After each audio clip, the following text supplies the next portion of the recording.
कहानी की शुरुआत होती है एक ग्रुप एक्सप्लोरर की टीम से जो साउथ अटलांटिक ओशन के बीच में होते हैं। उस शिप पर डेविड नाम का एक वेदर ऑफिसर था जो मौसम का हाल बताता है। वो लोग एक ऐसे आइलैंड की तरफ जा रहे थे जो समंदर के बीचों बीच मौजूद था। सरकार ने डेविड को वहां इसलिए भेजा था ताकि वो उस आइलैंड के बदलते मौसम का ऑब्जर्वेशन कर सके। डेविड को लगभग 1 साल तक वहां रुकना था मौसम का डेटा कलेक्ट करने के लिए। पूरा साल मौसम का डेटा कलेक्ट करने के बाद फिर उसे वापस लौट आना था। डेविड को साल भर का खाना और जरूरत का सारा सामान दे दिया गया था। कई दिन के सफर के बाद आखिरकार वो आइलैंड तक पहुंच गए। वो लोग बोट की मदद से उस आइलैंड पर उतरे। ये आइलैंड पूरी तरह से वीरान था, जहां एक परिंदा भी दिखाई नहीं दे रहा था। उस आइलैंड पर एक लाइट हाउस और एक छोटा सा घर था जहां डेविड को रहना था, क्योंकि इससे पहले भी एक रॉबर्ट नाम का वेदर ऑफिसर यहाँ रहता था, लेकिन अब उसकी ड्यूटी का वक्त खत्म हो चुका था। उसने 1 साल तक अकेले उस आइलैंड पर रहकर मौसम का डेटा कलेक्ट किया। अब उसकी जगह डेविड यहाँ पूरा साल मौसम का डेटा कलेक्ट करने के लिए रहेगा और वो पुराना ऑफिसर रॉबर्ट शिप के साथ वापस चला जाएगा। लेकिन जब पूरी टीम ने घर को विजिट किया तो वो हैरान रह गए, क्योंकि वहाँ किसी भी इंसान का नामो निशान नहीं था। कमरे के अंदर पुराने ऑफिसर का सारा सामान यहाँ वहाँ बिखरा पड़ा था। जिसके बाद कैप्टन और डेविड ने सोचा कि शायद लाइट हाउस में कोई हो सकता है। कैप्टन और डेविड बिना वक्त गंवाए लाइट हाउस की तरफ बढ़ते हैं और वो सब वहाँ एक अजीब नजारा देखते हैं। वो देखते हैं कि पूरा लाइट हाउस तेज और नुकीले लकड़ियों से घिरा हुआ था, जैसे किसी ने जानबूझकर उसे बंद कर दिया हो ताकि कोई भी अंदर न जा सके। जिसके बाद कैप्टन और डेविड ने लाइट हाउस का गेट कई बार नॉक किया, लेकिन अंदर से कोई रिस्पॉन्स नहीं मिला। आखिर में उन्होंने गेट को जोर से धक्का दिया और अंदर घुस गए। लाइट हाउस के अंदर उन्हें एक आदमी मिला जिसका नाम ग्रूनर था। जब उन्होंने ग्रूनर से पुराने वेदर ऑफिसर रॉबर्ट के बारे में पूछा तो उसने जवाब दिया कि वो तो मर गया है। वो समंदर की तरफ गया लेकिन दोबारा कभी लौटकर वापस नहीं आया। ग्रूनर की बातें सुनकर डेविड और कैप्टन दोनों चौंक गए। ये सब सुनने के बाद कैप्टन ने डेविड से कहा, अगर तुम अब भी चाहो तो हमारे साथ वापस चल सकते हो। लेकिन डेविड ने वापस जाने से इनकार कर दिया। डेविड ने सोचा अगर वो सरकार को उस आइलैंड का एक्यूरेट वेदर रिपोर्ट दे पाया तो उसे काफी मोटी रकम मिल सकती है। जिसके बाद कैप्टन ने उसे एक गन दी खुद की प्रोटेक्शन के लिए, और कैप्टन ने डेविड से कहा कि ये जगह मुझे सेफ नहीं दिखाई दे रही, अपना ख्याल रखना। इसके बाद उसे वहीं पर छोड़कर वो सब वापस चल दिए और अब ये दोबारा वापस 1 साल बाद आएंगे। कैप्टन के जाने के बाद डेविड ने घर को थोड़ा सेटल किया, रहने के काबिल बनाया। रात होने के बाद उसे ड्रॉर में एक डायरी मिली जो पुराने वेदर ऑफिसर रॉबर्ट की थी। उस डायरी में आइलैंड के बारे में बहुत कुछ लिखा था। डायरी में एक मिस्टीरियस क्रीचर के बारे में कुछ बातें लिखी गई थी, लेकिन सब कुछ साफ नहीं था, कुछ बातें अधूरी थी। डेविड हर लाइन को ध्यान से पढ़ता गया। उस डायरी में कुछ अजीब तरह के जानवरों के स्केचेस भी बने थे। डेविड को समझ नहीं आया उसने ऐसी पिक्चर्स क्यों बनाई थी। शायद वो अकेला था और टाइम पास के लिए ऐसा किया होगा। डायरी के एक पेज पर पुराने ऑफिसर के वाइफ की फोटो भी लगी थी। डेविड वह डायरी पढ़ते पढ़ते थक गया और धीरे धीरे उसकी आंख लग गई। अगली सुबह डेविड ने मौसम का डेटा कलेक्ट करना शुरू कर दिया, लेकिन समंदर के पास पहुंचते ही उसके कदम रुक गए। उसने देखा कि चट्टानों के बीच कुछ पत्थर अजीब तरीके से सजाए गए हैं और उनके बीच शेल्स रखे थे अजीब से पैटर्न में। डेविड ने सोचा शायद ये सब ग्रूनर ने किया है। वो ये सोचकर दोबारा अपने काम में लग गया। काम के दौरान जब उसने दूरबीन से लाइट हाउस की तरफ देखा तो उसे ग्रूनर के साथ एक और इंसान भी दिखाई दिया, लेकिन पलक झपकते ही वो गायब हो गया। डेविड ने दोबारा उसे देखने की कोशिश की, लेकिन फिर उसे लगा कि ये उसका वहम है। रात को डेविड अपने काम में बिजी था, तभी दरवाजे पर नॉक हुआ। उसे लगा कि शायद ये ग्रूनर है। डेविड ने उसका नाम पुकारा, लेकिन कोई जवाब नहीं मिला। हाथ में लैंप लेकर जैसे ही डेविड दरवाजे की तरफ बढ़ा तो उसके कानों में कुछ अजीब सी आवाजें गूंजने लगीं जो किसी इंसान की बिल्कुल भी नहीं थी। और फिर उसने देखा गेट के नीचे से किसी अजीबोगरीब क्रीचर का हाथ अंदर आने की कोशिश कर रहा है। वो इंसान का हाथ बिल्कुल भी नहीं था। ये देखकर डेविड के पांव तले जमीन ही खिसक गई। वो तुरंत बेसमेंट की तरफ भागा और वहां जाकर छुप गया। कुछ ही देर में वो मिस्टीरियस क्रीचर घर के अंदर घुस चुकी थी। वह छुप छुप कर डेविड को ढूंढ रही थी और डेविड बेसमेंट के एक छोटे से दरार से उसे देखने लगा। डेविड की हलचल से उस क्रीचर ने डेविड को देख लिया, जिसके बाद वो क्रीचर डेविड को मारने के लिए तेजी से उसकी तरफ भागा और दरार से उसे पकड़ने की कोशिश करने लगा। तो डेविड ने खुद को बचाने के लिए फौरन चाकू उठाकर उसकी आंख में दे मारा। वो क्रीचर चीख के भाग गई, लेकिन वो कभी भी वापस आ सकती थी। और डेविड के दिमाग में ये बात कंफर्म हो गई कि जो डायरी में क्रीचर के बारे में बात लिखी थी वह सच है। डर के मारे वो पूरी रात सो न सका। अगली सुबह जब डेविड घर से बाहर गया तो उसने रेत पर कुछ पैरों के निशान देखे जो किसी इंसान के बिल्कुल भी नहीं थे। वो निशान सीधे समंदर की तरफ जाकर खत्म हो गए थे। अब डेविड को सब समझ आ गया था कि क्यों ग्रूनर ने लाइट हाउस के चारों ओर नुकीली लकड़ियां लगाई हैं। अब डेविड जान गया कि अगर मैं इस घर में रहूंगा तो वो क्रीचर मुझे कभी भी मार सकते हैं। डर के मारे डेविड लाइट हाउस की तरफ दौड़ता है और ग्रूनर को चिल्लाकर कहता है, गेट गेट खोलो, मुझे अंदर आना है। लेकिन ग्रूनर उसे अंदर नहीं आने देता और कहता है तुझे शिप के साथ लौट जाना चाहिए था। डेविड निराश होकर वापस लौटता है क्योंकि क्रोनर उसे लाइट हाउस के करीब भी नहीं देखना चाहता था। वो उसके ऊपर पानी गिराकर उसे दूर जाने को कहता है। अब उसे खुद ही कुछ करना होगा। उसने घर की हर एक विंडो को लकड़ी से बंद कर दिया,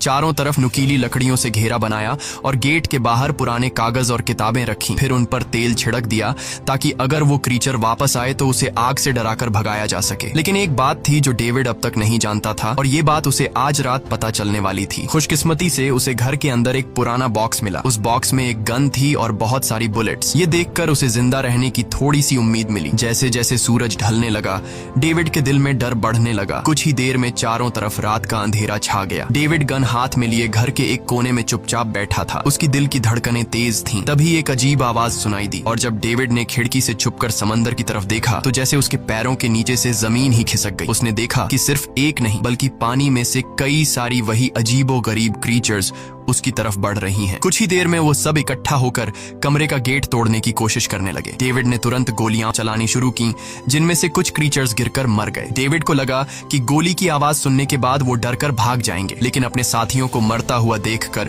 वो और भी ज्यादा गुस्सा हो गए। तब डेविड प्लान बी अपनाते हुए गेट के बाहर रखे कागजों और पुरानी किताबों को आग लगा देता है। आग देखकर वो क्रीचर्स डर के मारे वापस समंदर में लौट गए, लेकिन अब वही आग डेविड के घर तक पहुंच चुकी थी। घर के दरवाजे ने आग पकड़ ली और धीरे धीरे फैलने लगी क्योंकि पूरा घर लकड़ी का बना हुआ था। डेविड ने तुरंत एक चादर में खुद को लपेटकर अपनी जान बचाई और बाहर निकलकर लाइट हाउस के पास एक बड़े पत्थर के पीछे छुप गया। क्रीचर्स को शूट करते वक्त डेविड के हाथ में काफी गहरी चोट भी आई। तभी अचानक तेज बारिश शुरू हो गई। आग धीरे धीरे बुझने लगी, लेकिन पूरी रात की बारिश के बाद भी सुबह तक डेविड अपना घर नहीं बचा पाया। पूरा घर जलकर लगभग राख हो चुका था। अब अगर डेविड को जिंदा रहना है तो उसे लाइट हाउस में पनाह लेनी होगी। उसने अपनी राइफल उठाई और लाइट हाउस के पास के पत्थरों के बीच छुप गया और इंतजार करने लगा कि कब ग्रूनर पानी भरने आएगा। जब ग्रूनर पानी भरने के लिए लाइट हाउस से बाहर निकला तो डेविड उसके पीछे पीछे चल दिया। लेकिन तभी अचानक एक अजीब सा क्रीचर जो ग्रूनर के पास ही था, उसने डेविड पर हमला कर दिया। लेकिन किसी तरह करके डेविड ने उसे काबू कर लिया। वो क्रीचर ग्रूनर का रक्षक था। जब वह उसे शूट करने वाला था तो ग्रूनर ने तुरंत डेविड को रोका और कहा, रुक जाओ, ये मेरा पालतू है। डेविड ने गोली नहीं चलाई और मौके का फायदा उठाते हुए उसने ग्रूनर के साथ एक शर्त रखी, अगर इस क्रीचर को जिंदा रखना है तो मुझे लाइट हाउस में रहने दिया जाए, नहीं तो मैं इसे मार दूंगा। जिसके बाद ग्रूनर ने हाँ कर दी क्योंकि डेविड के पास ढेर सारा खाना और गन पाउडर था। शाम होने से पहले दोनों बचा हुआ खाना लेकर लाइट हाउस लौट आए और वो दोनों आराम से सो गए। अगली सुबह वो क्रीचर चुपचाप डेविड का हाथ चाट रहा था। जब डेविड नींद से जागा तो उसने देखा कि इस क्रीचर के चाटने की वजह से उसका हाथ पूरी तरह से ठीक हो चुका है। ये सब देखकर डेविड हैरान हुआ। डेविड अब क्रोनर से इस क्रीचर के बारे में और जानना चाहता था और फिर ये सब दुनिया के सामने लाना चाहता था क्योंकि ये किसी जादू से कम नहीं था। डेविड ने सोचा, अगर इस क्रीचर का राज दुनिया के सामने हम लाते हैं तो डेविड और क्रोनर दोनों बहुत सारा पैसा और नाम कमा लेंगे। लेकिन क्रोनर को ये सब नहीं चाहिए था। वो इस आइलैंड से कहीं नहीं जाना चाहता था। क्रोनर का अब इस दुनिया में कोई नहीं बचा था। उसके लिए ये आइलैंड परफेक्ट था जहां वो अपने आप को एक किंग समझता था और अपनी मर्जी का मालिक। इसी वजह से उसने आइलैंड के कई हिस्सों में लिख दिया था, क्रोनर यहाँ का बादशाह है। लेकिन डेविड को ये समझ नहीं आ रहा था कि ये अजीब सी क्रीचर क्रोनर की फालतू कैसे बनी। तो क्रोनर ने बताया कि एक बार क्रोनर ने उसकी जान बचाई थी। वो गलती से उसके फिशिंग नेट में फंस गई थी। तब ये क्रीचर छोटी थी और उस दिन के बाद से वो क्रोनर के साथ ही रह गई। उसकी हर बात माननी शुरू कर दी। लेकिन क्रोनर एक सख्त इंसान था। वो इस क्रीचर के साथ बहुत बुरा बर्ताव करता था। क्रोनर हर दिन इस क्रीचर के साथ फिजिकल रिलेशन रखता था। क्रोनर ने बताया कि एक बार इस क्रीचर ने मुझ पर हमला भी किया था और उसके बदले में क्रोनर ने उसे ऐसी सजा दी कि उस सजा के बाद वो क्रीचर अपने आप को क्रोनर की गुलाम समझने लगी। और आप सब भी समझ गए होंगे कि हर रात वो क्रीचर समुद्र से बाहर क्यों आते हैं। वो सभी इसलिए आते हैं ताकि अपने साथी को क्रोनर से छुड़वाकर वापस ले जाए। लेकिन क्रोनर ऐसा नहीं होने देता। वो क्रीचर्स दिन के उजाले में अटैक नहीं कर सकते क्योंकि सूरज की रोशनी उनकी स्किन जला देती है। डेविड अब यहाँ और नहीं रहना चाहता था। वो किसी तरह से आइलैंड से अपनी जान छुड़ाना चाहता था। खैर, शाम होने लगी और क्रोनर ने उससे कहा, गन लेकर रेडी हो जाओ क्योंकि वो क्रीचर्स कभी भी हमला कर सकते हैं। वो लाइट हाउस की लाइट ऑन करने के लिए तैयार हो गए और कुछ ही देर में समुद्र से बड़ी संख्या में क्रीचर्स निकलकर बाहर आ गए। वो लाइट हाउस की तरफ बढ़ते जा रहे थे। क्रोनर उन पर लगातार फायर करता जा रहा था, लेकिन डेविड पूरी तरह से डर गया था। वो लाइट हाउस के अंदर की तरफ आने लगा। क्रोनर के बार बार कहने के बावजूद वो बस एक कोने में चुपचाप बैठा रहा और कुछ ही देर में डेविड बेहोश हो गया। क्रोनर पूरी रात अकेला इन क्रीचर्स से लड़ता रहा। अगली सुबह क्रोनर ने गुस्से में डेविड के मुंह पर पानी डालकर उसे उठाया और कहा, अगर तुम्हें जिंदा रहना है तो इनकी जान लेनी होगी, नहीं तो तुम्हें लाइट हाउस से निकाल निकाल दिया जाएगा और तुम्हें मेरी हर बात माननी होगी। रोजाना पानी भर कर लाना, लाइट हाउस के छोटे बड़े काम करना और रात को मेरे साथ गार्ड ड्यूटी भी करनी होगी। अब डेविड के पास दूसरा कोई ऑप्शन नहीं था। इसी वजह से ये सब करना उसकी मजबूरी बन गया। डेविड अब क्रोनर की हर बात मानने लगा, लेकिन एक चीज थी जो उसे बिल्कुल भी पसंद नहीं आई। वो ये थी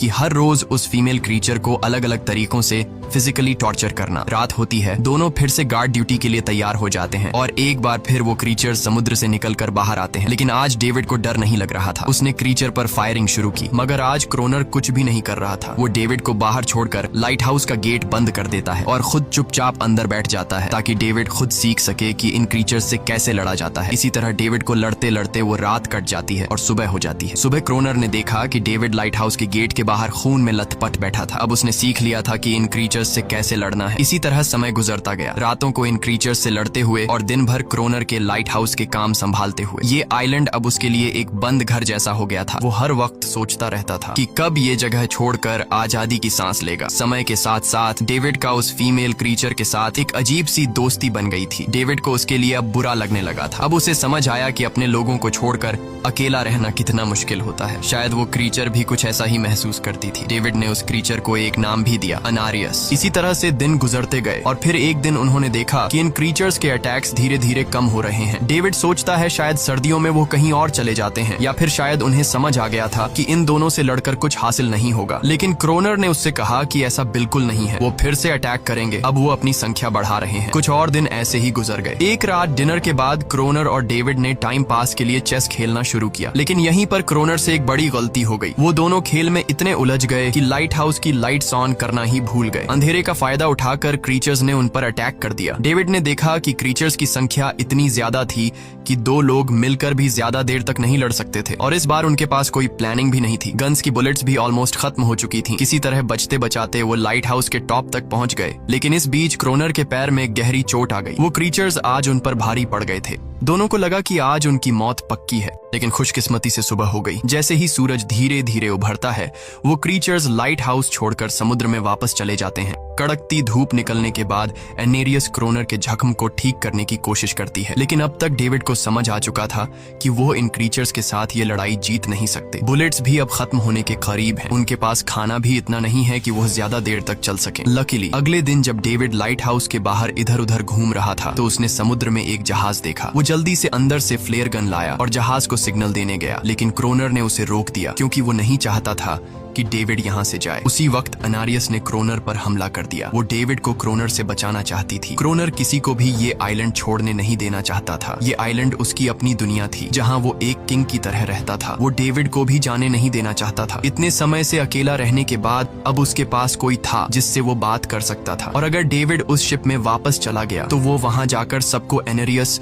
और उनके बारे में बता देगा। इसलिए अब डेविड यहाँ से नहीं जा सकता। धीरे धीरे वो शिप डेविड की आंखों के सामने समुद्र में गायब हो गई। अब उसके पास कुछ भी करने को नहीं था। कुछ और दिन ऐसे ही बीत गए। क्रोनर अब भी डेविड और अनारियस दोनों के साथ बुरा बर्ताव कर रहा था, लेकिन अनारियस को वो खास तौर पर मारता था, जो डेविड को बिल्कुल पसंद नहीं था। एक दिन डेविड ने अनारियस को एक छोटी टॉय बोट गिफ्ट में दी जो उसने किसी मछली की हड्डी से बनाई थी। लेकिन जब अनारियस ने उस बोट को देखा तो वो डेविड को आइलैंड के एक ऐसे कोने में ले गई जहाँ सचमुच एक असली बोट रखी थी। जब डेविड ने इस बोट के बारे में क्रोनर से पूछा तो उसने कहा हाँ, उसे पहले से पता था कि आइलैंड के इस हिस्से में एक बोट है। क्रोनर कहता है कि कुछ लोग इस आइलैंड तक बोट के जरिए अपनी जान बचाने आए थे, लेकिन सुबह होने से पहले उनमें से कोई भी जिंदा नहीं बचा। सबको इन क्रीचर्स ने मार दिया। वो सब शिप में गोला बारूद ले जा रहे थे, लेकिन समुद्र में आए तूफान की वजह से उनका शिप इसी आइलैंड के पास डूब गया। ये सब सुनते ही डेविड के दिमाग में एक आइडिया आया। उनके पास एक डाइविंग सूट जैसा कुछ था। डेविड ने कहा कि अगर हम दोनों में से कोई उस सूट को पहनकर समुद्र के उस हिस्से में जाए जहां वो शिप डूबी थी, तो हो सकता है उन्हें कुछ बुलेट्स या डायनामाइट मिल जाए जिससे इन क्रीचर्स से लड़ना आसान हो जाए। लेकिन क्रोनर ने इस बात को मानने से इनकार कर दिया, पर डेविड अपनी जान को खतरे में डालकर ये काम करने को तैयार था। कुछ और दिन ऐसे ही गुजर गए। डेविड और अनारियस के बीच एक गहरा कनेक्शन बन गया। डेविड डेविड उसे पसंद करने लगा था। इन दोनों को रोमांस करते हुए ये सब क्रोनर ने चुपके से देख लिया। क्रोनर को लगा कि अनारियस उसे छिन जाएगी, इसलिए डेविड को रास्ते से हटाना पड़ेगा। अगले दिन क्रोनर खुद डेविड की बात मानने को तैयार हो जाता है। वो डेविड से कहता है, ठीक है, तुम सूट पहनकर नीचे पानी में जाओगे और वहाँ ढेर सारा RDX कलेक्ट करोगे, फिर मैं तुम्हें बोट से ऊपर की तरफ खींच लूंगा। लेकिन क्रोनर का असली इरादा कुछ और ही था। वो चाहता था कि डेविड उसकी मदद से समुद्र के नीचे रखे डायनामाइट के बॉक्सेस वापस सरफेस तक ले आए और उसके बाद उसे वही समंदर में अकेला छोड़ दे ताकि वो क्रिएचर्स उसे मार दें। इस तरह डायनामाइट भी उसके पास आ जाएगा और अनारियस फिर से उसकी गुलाम बन जाएगी। वो दोनों बोट में बैठकर उस जगह पहुंच गए जहां शिप पानी में डूबा था। डेविड ने डाइविंग सूट पहना और समंदर के नीचे उतर गया। नीचे जाने के बाद डेविड ने देखा कि शिप पूरी तरह तबाह हो चुकी है, लेकिन उसकी किस्मत अच्छी थी कि उसे कुछ डायनामाइट के बॉक्स मिल गए। लेकिन तभी अचानक कुछ क्रिएचर उसके सामने आ गए। क्रिएचर्स को देखते ही डेविड घबरा गया और नीचे गिर पड़ा। वो डाइविंग सूट इतना भारी था कि वह हिल भी नहीं पा रहा था और डेविड क्रोनर को ऊपर सिग्नल भी नहीं भेज पाया। क्रोनर को लगा कि शायद वह क्रिएचर्स डेविड को मार चुके हैं, लेकिन असल में वो तो सिर्फ दो छोटे बच्चे थे। डेविड ने जैसे तैसे करके अपना डाइविंग सूट वहीं छोड़ दिया और ऊपर सतह तक खुद को पहुंचाया। उन्हें वहां कुछ पुराने बॉक्स मिले जिनमें डायनामाइट था। इसके बाद यह दोनों काम पर लग गए। उन्होंने लाइट हाउस के आसपास 2 लेयर्स में डायनामाइट बिछा दिया ताकि जब अगला हमला हो तो वे मॉन्स्टर्स को एक ही बार में खत्म कर सकें। कुछ महीने बीत गए और बर्फबारी का मौसम आया, लेकिन एक बार फिर वो क्रिएचर्स गायब हो गए। अचानक से अटैक बंद हो चुके थे, जैसे क्रिएचर्स को खबर मिल गई हो कि उनके लिए जाल बिछाया गया है, इसीलिए अब वो अटैक नहीं कर रहे थे। क्रोनर को लगा कि शायद अनारियस ने उन क्रिएचर्स को खबरदार कर दिया है, जिसकी वजह से वो अनारियस पर जुल्म करने लगा, लेकिन डेविड ने उसे रोक लिया। आखिर में दोनों ने मिलकर एक नया प्लान बनाया, लाइट हाउस का मेन गेट खुला छोड़ने का, ताकि जैसे ही वो क्रिएचर्स पास आए डायनामाइट से उन सबको उड़ा दिया जाए। डेविड ने चालाकी से काम लेते हुए अनारियस को लाइट हाउस के टॉप पर चीखने को कहा। एनरिस की आवाज सुनते ही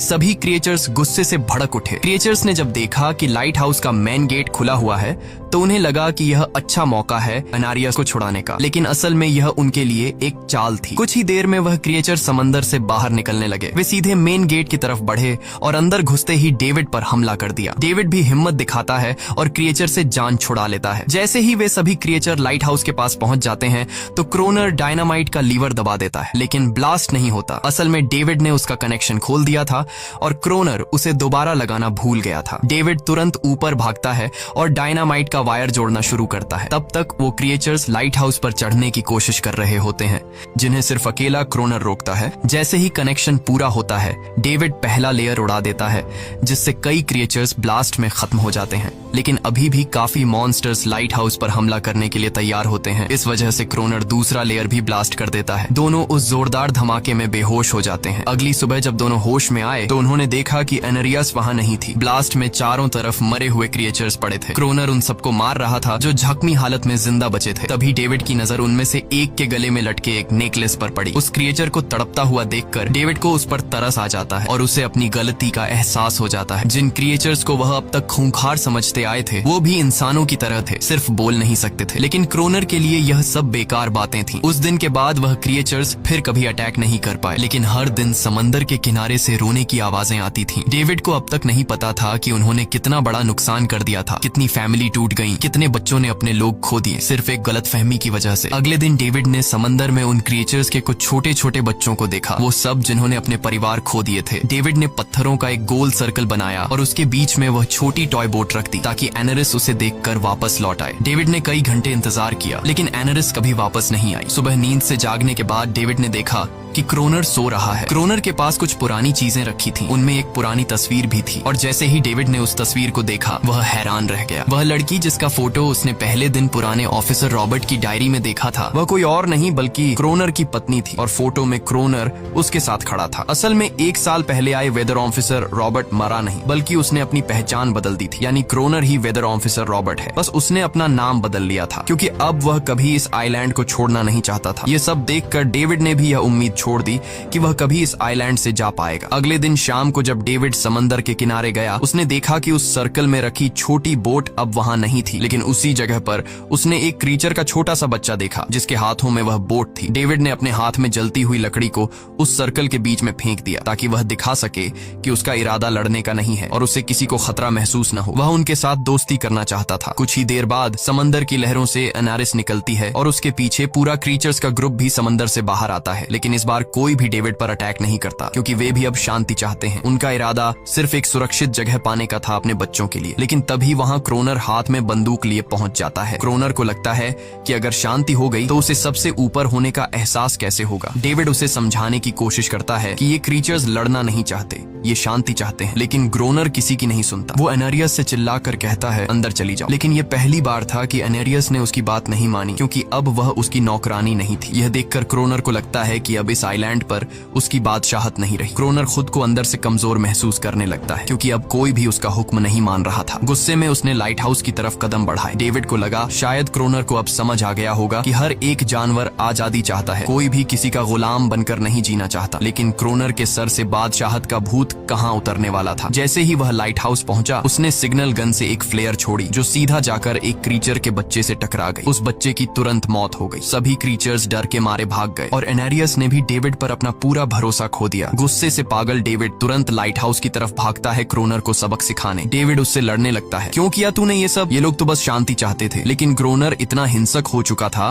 कि उसने डेविड को मारने का फैसला कर लिया। वह हाथ में लोहे का रॉड लेकर जैसे ही डेविड पर वार करने जा रहा था, डेविड ने उसे उसके असली नाम से पुकारा और कहा, रुक जाओ रॉबर्ट, तुम खूनी नहीं हो। ये सुनकर क्रोनर एकदम रुक गया। असल में रॉबर्ट ऐसा इंसान कभी था ही नहीं। इस आइलैंड पर आने के बाद अकेले रहने की वजह से उसकी मेंटल हेल्थ बिगड़ चुकी थी। अकेलापन, अपनी पत्नी की मौत और गहरा डिप्रेशन, इन सब ने उसे ऐसा बना दिया था। वह असल में कोई किलर नहीं था, वह एक अच्छा इंसान था। क्रोनर को एहसास हुआ कि ये क्रीचर्स कभी लड़ना नहीं चाहते थे, वे बस शांति चाहते थे। क्रोनर ने उन्हें सिर्फ इसलिए मारा ताकि वह खुद को पावरफुल दिखा सके और अब क्रोनर को अपनी गलती का एहसास हो चुका था। इसीलिए उसने खुद को उन क्रीचर्स के सामने सरेंडर कर दिया और कुछ ही पलों में उन्होंने उसे मार दिया। डेविड लाइट हाउस के अंदर खुद को लॉक कर लेता है। समय ऐसे ही बीतता चला जाता है और 1 साल बाद आइलैंड पर एक गवर्नमेंट अफसर आता है, साथ में एक नया वेदर ऑफिसर भी होता है। अब नए गवर्नमेंट अफसर ने इस आइलैंड पर वेदर मॉनिटर की ड्यूटी करनी थी। जब कैप्टन पिछले अफसर के बारे में डेविड से पूछता है तो डेविड भी वही बात करता है कि वह पानी की तरफ गया था लेकिन कभी वापस नहीं आया और वेदर ऑफिसर को भी लगता है कि डेविड ही क्रोनर है। डेविड ने भी उनकी इस गलतफहमी को ठीक नहीं किया। वह चुपचाप बालकनी पर गया